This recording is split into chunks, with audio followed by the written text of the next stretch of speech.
नमस्कार, नमो नारायण भक्तों, स्वागत है आप सभी का। 11 अक्टूबर 2024 रविवार, विजया सप्तमी, भानु सप्तमी। इसकी अत्यंत महिमा है भक्तों। शास्त्रों में, पुराणों में इसका अत्यंत विशेष महत्व बताया गया है। शुक्ल पक्षस्य सप्तम्याम पदादित्य दिनम भवेत्, सप्तमी विजया नाम तत्र दत्तम महत्फलम, स्नानं दानं तपो होम उपवासस्य तथैव च सर्वं विजय सप्तम्यां महापातकनाशनम। पुराणों में कहा गया है कि सप्तमी के दिन, भानु सप्तमी, विजया सप्तमी के दिन किया हुआ स्नान, दान, तप, होम, उपवास सर्वत्र विजय प्राप्त कराता है, सभी प्रकार के मनोरथ को पूर्ण करता है, सभी सुख और ऐश्वर्य, भौतिक शुभ सुविधा और सभी प्रकार के मन के संकल्प को पूर्ण करने वाला भानु सप्तमी का व्रत है। सभी को भानु सप्तमी का व्रत करना चाहिए। यह व्रत कैसे होता है? तो भक्तों, यह व्रत का अलग अलग नाम है। भानु सप्तमी, विजया सप्तमी, विवस्वान सप्तमी भी कहा जाता है। श्रावण मास के शुक्ल पक्ष में जो सप्तमी पड़ती है उसे विजया सप्तमी, विवस्वान सप्तमी, भानु सप्तमी के नाम से जाना जाता है। यह अत्यंत श्रेष्ठ है। श्रावण मास के शुक्ल पक्ष की जो सप्तमी है उसे विवस्वान, विजया, भानु सप्तमी के नाम से जाना जाता है। खास करके सूर्य के उपासना के लिए यह अत्यंत श्रेष्ठ है। इस दिन का व्रत कैसे करना है? तो व्रत के लिए भक्तों ऐसा नियम है, यदि आप 24 घंटा का व्रत करना चाहते हैं तो 24 घंटा का व्रत फल के ऊपर, फलाहार के ऊपर आप कर सकते हैं। अगर आप एक टाइम भोजन करना चाहते हैं तो भोजन में नमक का त्याग करना है, क्योंकि रविवार को वैसे भी नमक नहीं खाया जाता है। जिसके कुंडली में सूर्य नीच का है, जिसका सूर्य कमजोर है, तो उसे रविवार को नमक का त्याग करना चाहिए। भानु सप्तमी के दिन यदि आप चाहें तो एक टाइम भोजन करें, एक टाइम व्रत रखें। अगर आपको भोजन करना है तो मीठा भोजन करें, नमक के बिना मीठा भोजन आप कर सकते हैं। विवस्वान विजया सप्तमी के दिन कम से कम 3 आदित्य हृदय स्तोत्र का पाठ करना चाहिए। इससे सूर्य का बल बढ़ेगा।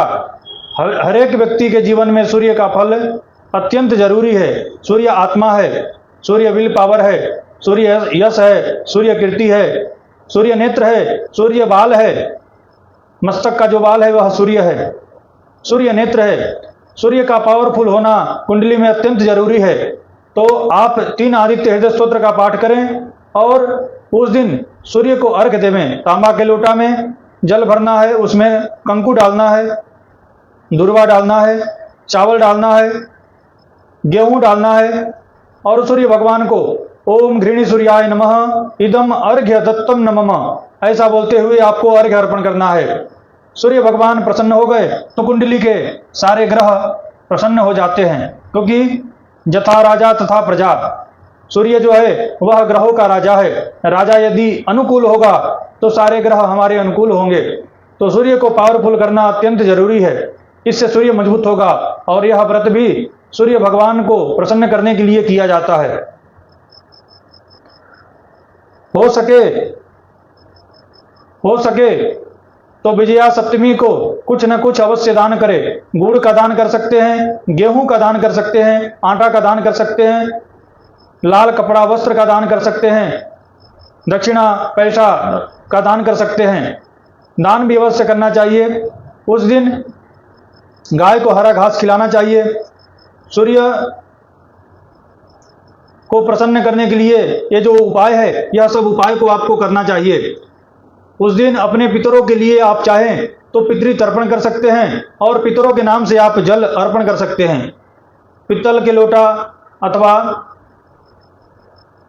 पित्तल के लोटा में जल, उसमें कच्चा दूध, सफ़ेद तिल, उसके अंदर जौ, चंदन, अक्षत, श्वेत पुष्प डाल करके दक्षिण दिशा की तरफ मुख करके 11 बजे से लेकर के 12-15 के बीच में अपने पितरों के नाम से आपको अर्घ्य देना है। अर्घ्य अर्पण करना है, पितरों के नाम से जल अर्पण करना है। यह भी भानु सप्तमी के दिन आप कर सकते हैं। इससे पितरों की कृपा और आशीर्वाद प्राप्त होगी। भक्तों, भानु सप्तमी विजया सप्तमी के दिन आप